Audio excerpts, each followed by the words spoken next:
दोस्तों नमस्कार। Chemistry classes YouTube channel में आपका स्वागत है।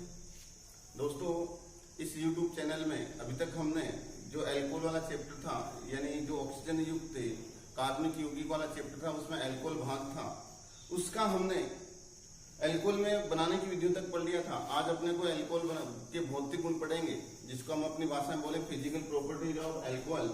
एल्कोहल के भौतिक गुण पढ़ेंगे। हमारे पॉइंट है आज का एल्कोहल के भौतिक गुण। ठीक है, आज का बिंदु अपना है एल्कोहल के भौतिक गुण, यानी एल्कोहल कैसा है दिखने में, क्या चीज है, वो चीज अपने को देखनी है। ठीक है, अब देखो अपने को सबसे पहले भौतिक गुणों की बात करें तो सबसे पहला बिंदु हम बात करेंगे अवस्था की बात करेंगे।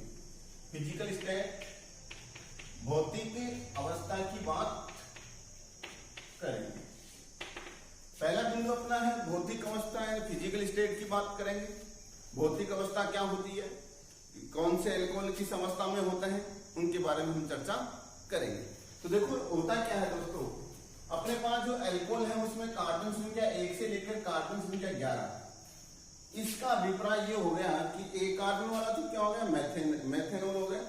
6 कार्बन वाला एक लेकिन बोलते तो उसके अकॉर्डिंग यानी कि एक कार्बन से लेकर 6 कार्बन 11 कार्बन है, वहां तक के सभी एल्कोहल हैं वो तीक्ष्ण गंध युक्त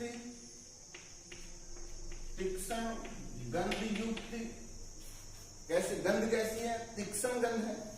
तीक्ष्ण गंध युक्त वाष्पशील द्रव्य रंगहीन होते हैं। हमने इसमें देखो 3 गुण लिखे हैं। गंध कैसी है, तीक्ष्ण गंध है। इसके अलावा वाष्पशील द्रव्य, अगर इनको खुला छोड़ दिया जाए, वायु में खुला छोड़ दें तो होता क्या है, इनका वाष्पीकरण हो जाता है। ये क्या है, जैसे केरोसिन तेल उसके समान वाष्पशील रहता है। अब रंगहीन होते हैं, इनका कोई कलर नहीं होता है। अब इनमें से अपने को ये देखना है कि जो एथेनॉल होता है C2H5OH है, C2H5OH है, इसमें जो गंध होती है वो तीक्ष्ण न होकर मधुर गंध या शराब के समान है, मदिरा के समान गंध होती है, जिसको हम बोलेंगे अपनी भाषा में एल्कोहलिक गंध होती है।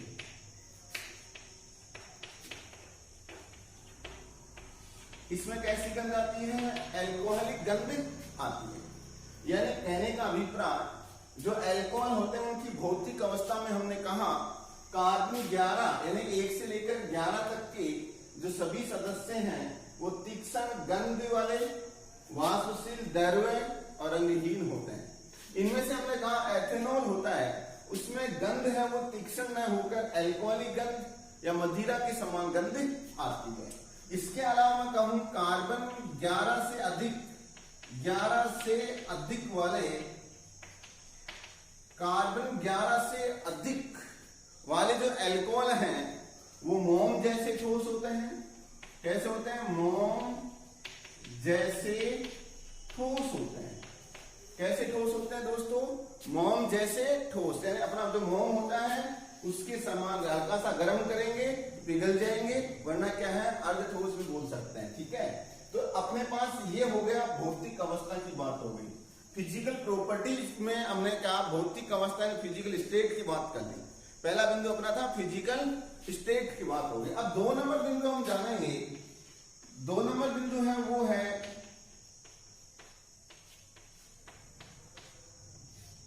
विलेयता। अगला बिंदु क्या है, विलेयता है। तो देखो ध्यान देना, एल्कोहल है वो सारे क्या है, जल में विलय होते हैं। एल्कोहल क्या होते हैं, जल में विलय होते हैं। पहली बात याद रखना, एल्कोहल जल में विलय हो जाते हैं, एल्कोहल जल में घुलते हैं। अब आपसे कारण पूछा जाए ऐसा क्यों होता है, एल्कोहल जल में क्यों घुलते हैं, इसका रीजन क्या था, आप उत्तर दोगे कि जो एल्कोहल होते हैं ROH एल्कोहल होते हैं वो क्या है, जल के साथ इस H2O के साथ कौन सा H बॉन्ड बना लेते हैं, हाइड्रोजन बंध बना लेते हैं। जो एल्कोहल है वो जल के साथ क्या बना लेते हैं, हाइड्रोजन बंध बना लेते हैं। अब देखो हाइड्रोजन बंध बना, अब इसकी प्रकृति कैसी हुई, एक तो अंतरा आणविक होता है और एक अंत अणुक होता है। एक तो क्या होता है अंतरा आणविक होता है और एक कौन सा होता है अंत अणुक होता है। तो देखो इसमें अंतरा यानी अंत अणुक होते एक ही अणु के होने चाहिए, लेकिन इसमें एल्कोहल अपने आप में अलग है और ये अपने आप में अलग है, दोनों अलग अलग है। इसलिए जो H बॉन्ड बनेगा उसका प्रकार होगा वो कौन सा होगा, इंट्रामोलिक्यूलर होगा। कैसा होगा, इंट्रामोलिक्यूलर होगा। अब देखो अपने को याद रखना, इसमें जो इंट्रामोलिक्यूलर H बॉन्ड है वो इंटरमोलिक्यूलर की तुलना में थोड़ा सा स्ट्रॉन्ग होता है। इंट्रामोलिक्यूलर H बॉन्ड क्या होता है, इंटरमोलिक्यूलर की तुलना में क्या होता है, स्ट्रॉन्ग होता है। इसलिए इस स्ट्रॉन्ग बॉन्ड के कारण इसके जो क्वथनांक की बात करें वो हल्की सी जल से क्या होती है, ज्यादा होती है। एल्किल हैलाइड से क्या होता है, ज्यादा होता है। एल्केन से क्या होता है, ज्यादा होता है। ठीक है, वो बातें हम करेंगे अगले बिंदु में, क्वथनांक वाले में बात करेंगे। लेकिन यहाँ हमारी बात थी जल में एल्कोहल क्या होता है, विलय होता है। इसका कारण हमने दिया है इस एल्कोहल और जल के बीच में बनने वाला हाइड्रोजन बंध। एल्कोहल और जल के बीच में बनने वाला हाइड्रोजन बंध है, इसके कारण ये क्या होता है, विलय होता है।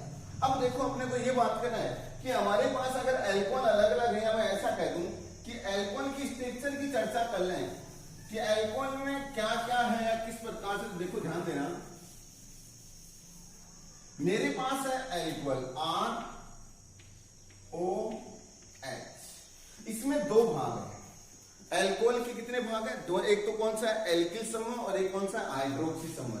ये तो कौन सा है, इसको तो क्या बोलेंगे, हाइड्रोक्सी समूह है। हाँ दोस्तों, ये कौन सा है, हाइड्रोक्सी समूह है। ठीक है, और इसको हम बोलेंगे, ये कौन सा है, एल्किल समूह है। ये एल्किल समूह है और एक कौन सा है, हाइड्रोक्सी समूह है। दो है। अब इन दोनों में से जो एल्किल समूह है वो जल में अविलय होता है। वो क्या होता है, जल में अविलय होता है। और हाइड्रोक्सी समूह यानी ये भाग तो कौन सा है, जल स्नेही भाग है, जल में घुलने वाला भाग है। और ये क्या है, जल विरागी भाग है, यानी ये जल में नहीं घुलना चाहता और ये जल में घुलना चाहता है। अगर मान लो इसकी मात्रा बढ़ती जाएगी तो क्या होगा, इसके गुण क्या है, दबने, यानी इसके गुण क्या हो जाएंगे, कम होना प्रारंभ हो जाएगा। मतलब क्या है, जल में विलयता क्या होती जाएगी, कम होती जाएगी। मेरे कहने का अभिप्राय ये हो गया कि एल्कोहल होते हैं उनमें अगर R बढ़ रहा है, R का मतलब एल्किल समूह बढ़ रहा है, तो याद रहे उनकी विलयता में कमी आ जाएगी। उनकी विलयता में क्या आ जाएगी, कमी। जैसे मान लो मेरे पास है CH3OH, क्लियर। एक मेरे पास है CH3CH2OH, ठीक है। और एक मैं और ले लेता हूं CH3CH2CH2OH। जरा ध्यान देना दोस्तों। अब आपको इसमें क्या देख रहे हैं, आप इसके आपने क्या 3 एग्जाम्पल लिखे हैं। इसमें 1 कार्बन, इसमें 2 कार्बन है और इसमें 3 कार्बन है। देखो 1 कार्बन यानी इसमें तो एल्किल समूह कौन सा है, 1 कार्बन वाला। इसमें कितने वाला, 2 वाला। और इसमें कितने वाला है, 3 कार्बन वाला है। तो देखो यहां से इधर चल रहे हैं, तो एल्किल समूह में क्या हो रहा है, एल्किल समूह में वृद्धि हो रही है। एल्किल समूह में क्या हो रही है, वृद्धि हो रही है। एल्किल समूह बढ़ रहा है। अब एल्किल समूह में वृद्धि हो रही है तो क्या होगा बताओ, जल में विलयता घटेगी या बढ़ेगी। अभी हमने यहाँ क्या कहा था, इसमें जैसे जैसे वृद्धि होगी वैसे वैसे जल में क्या होगी, विलयता में कमी आ जाएगी। तो अब इसमें देखो वृद्धि इधर से इधर चल रहा है तो हो रही है, तो विलयता में क्या आ जाएगी, कमी आ जाएगी। तो सबसे ज्यादा विलय तो क्या हो जाएगा, मेथेनॉल हो जाएगा। उसके बाद में एथेनॉल हो जाएगा और सबके लास्ट में कौन सा हो जाएगा, प्रोपेनॉल हो जाएगा। इसका अभिप्राय ये है, हम ये कह सकते हैं कि अणुभार बढ़ने पर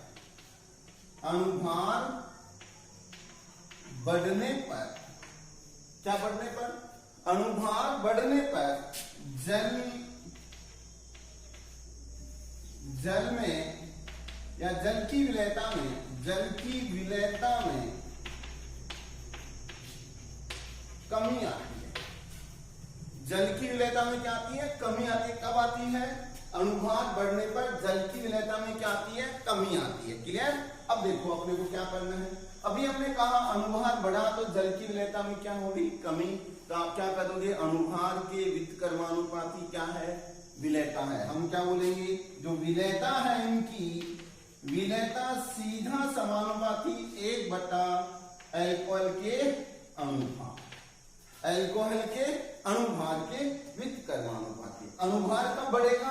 एल्किल समूह बढ़ेगा तभी तो मेरे कहने का अभिप्राय ये है, जैसे जैसे एल्किल समूह बढ़ेगा वैसे वैसे जल में विलेयता घटेगी, वैसे वैसे जल में क्या हो जाएगी? विलेयता घटती जाएगी। क्लियर? बात समझ में आ गई? पूरी बात समझ में आ गई? इसके बाद में हम आगे बात करते हैं। कैसे? देखो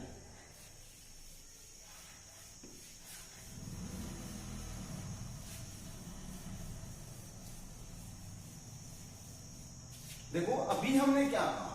अनुभार बढ़ने पर विलेयता में कमी आती है। ये बात तो ठीक है, लेकिन ये देखो अपने पास अगर समान अनुभार वाले हो जाएं, अनुभार क्या है? समान अनुभार रहे लेकिन उनकी श्रृंखला अलग अलग रहे। अनुभार तो समान है लेकिन श्रृंखला क्या हो जाए? अलग अलग। जैसे मैं कह दूं कि मेरे पास है CH3 CH2 और मैं कहूं CH2 और CH2OH, सीधी श्रृंखला। CH3 CH2OH श्रृंखला साकित है। इसी प्रकार से एक को ले ले तो हम कहेंगे OH। अब इन तीनों में से अपने से कहा जाए जल में विलय ज्यादा कौन सा है? तो याद रहे जिसका अनुभार बड़ा है, यानी जो श्रृंखला में क्या है? सीधा है, तो ये क्या है? ज्यादा स्थान घेर रखा है। एल्किल समूह ने अपने क्या स्थान ज्यादा घेर रखा है, इसलिए जल में क्या है? कम घूमता है और ये जल में ज्यादा घूमता है। ठीक है? अब इसकी बात करें, अगले नेक्स्ट बात करें कि विलेयता के बाद में अगला जो बिंदु अपना है वो याद रखना, हम लेंगे अनुभार, ईश्वरी का वचनांक लेंगे। क्या बिंदु लेंगे? कवचनांक लेंगे, जिसको हम अपनी भाषा में बोलेंगे बॉइलिंग पॉइंट। क्या बोलेंगे? बॉइलिंग पॉइंट बोलेंगे, बीपी बोलेंगे। उसकी बात हम करेंगे कि कवचनांक का क्या गुण है, यानी कवचनांक क्या है कि अनुभार एल्कोहल का कवचनांक बढ़ेगा या घटेगा या किस प्रकार से क्या होगा, उसके बारे में अपने को ध्यान देना है। ठीक है? तो देखो याद रहे, सबसे पहली बात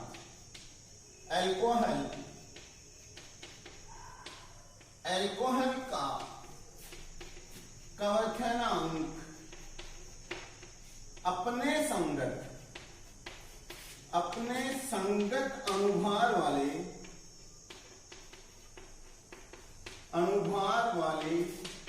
एल्केन यानी हाइड्रोकार्बन, एल्केन, एल्किल हैलाइड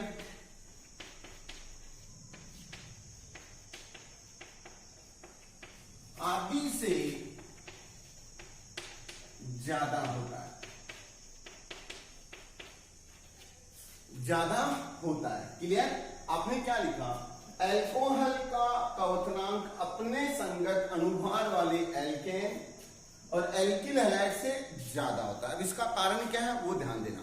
कारण इसका ये है, देखो अभी हमने कहा एल्कोहल में एक अप्रत्याशित गुण पाया जाता है, एल्कोहल में एक स्पेशल व्यवहार होता है एल्कोहल का, एल्कोहल में एक विशेष बंध पाया जाता है जिसका नाम है, कौन सा है?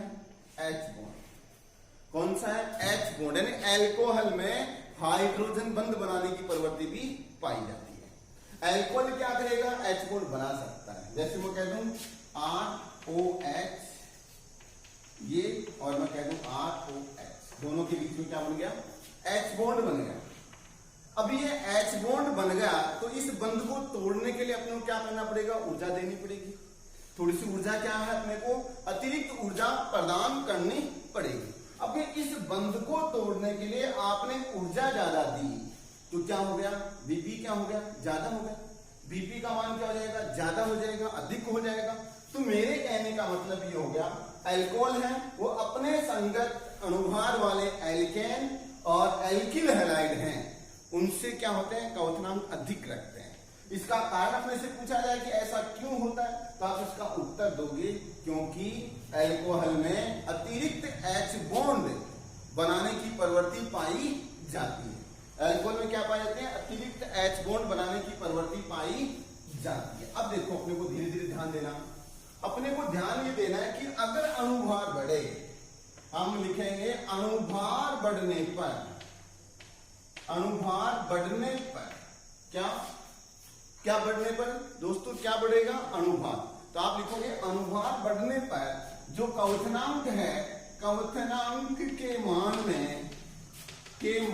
में वृद्धि होती है। आपको सबसे इंपॉर्टेंट लाइन ये याद रखनी है, क्या, अणुभार बढ़ने पर क्वथनांक के मान में वृद्धि होती है।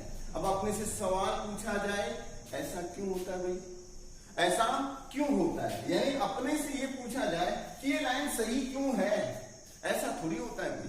तो आप इसका उत्तर दोगे क्या, हमने अभी कहा H बॉन्ड तो पाया जाता ही है, वो तो फिक्स है, वो तो क्या अणुभार बढ़े या ना बढ़े, अल्कोहल में क्या होता है H बॉन्ड तो बनाना होता ही है। इसके अलावा मैं कहता हूं जैसे मान लो मेरे पास है CH3OH, CH3CH2OH और CH3CH2CH2OH, ये तीन है। अब इनमें से इसका अणुभार सबसे कम है और इसका अणुभार क्या है, सबसे ज्यादा है। अब इसका कारण क्या जानोगे, कारण क्या, देखो इसमें तीन कार्बन वाले, इसमें क्या है, स्थान ज्यादा घेर रहता है, और स्थान ज्यादा घेर रहता है तो हम ये कहेंगे कि ये सतह के साथ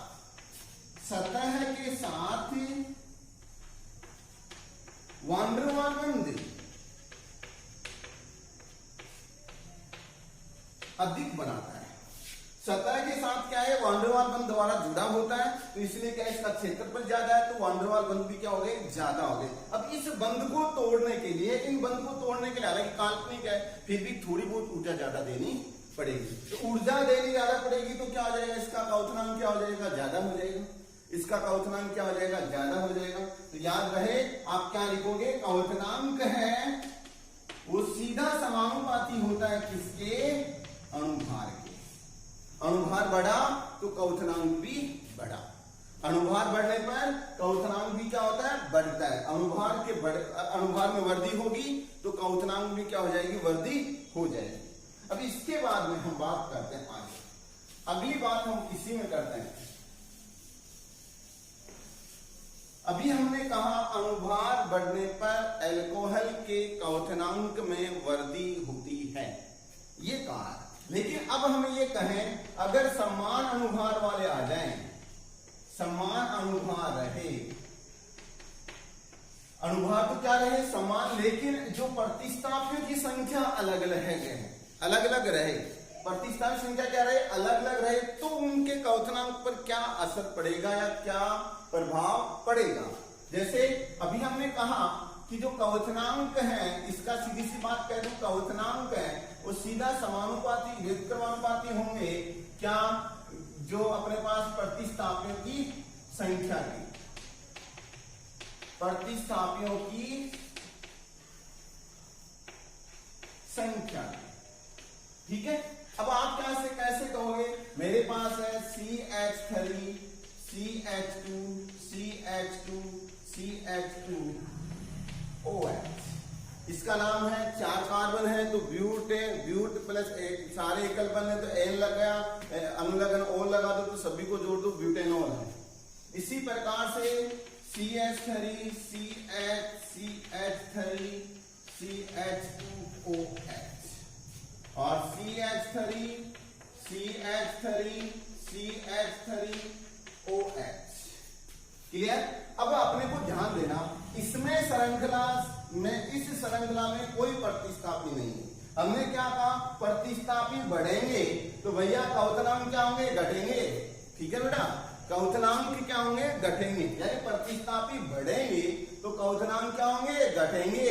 अब देखो अपने को यार, इसमें क्या कोई प्रतिस्थापी नजर आ रहा है आपको, कोई प्रतिस्थापी नहीं है, इसमें एक प्रतिस्थापी है, इसमें आप कहोगे एक और मैं कह दूं अल्कोहल से 2, इसमें 2 प्रतिस्थापी। अब प्रतिस्थापियों की संख्या बढ़ रही है तो क्वथनांक क्या हो जाएगा कम, तो सबसे ज्यादा क्वथनांक इसका हो गया, फिर इसका हो गया और सबसे कम इसका। दूसरा कारण, लंबी श्रृंखला है तो वान डेर वाल बंध ज्यादा है, यहाँ वान डेर वाल बंध कम है और यहाँ वान डेर वाल बंध और भी कम है। इस प्रकार से इसके क्वथनांक की बात हम कर सकते हैं कि अल्कोहल क्या क्वथनांक है वो अणुभार बढ़ने पर बढ़ते हैं और प्रतिस्थान संख्या बढ़ने पर घटते हैं। ठीक है दोस्तों, इस प्रकार से अपना जो अल्कोहल है उसके भौतिक गुण है वो कंप्लीट हो जाते हैं। इसमें आप यानी इस अल्कोहल के जो भौतिक गुण हैं वो अपने पास इजी वे में हमने पूरे कर लिए। आप लोग इस चैनल को देखें और सब्सक्राइब और लाइक करें। ठीक है दोस्तों, थैंक यू।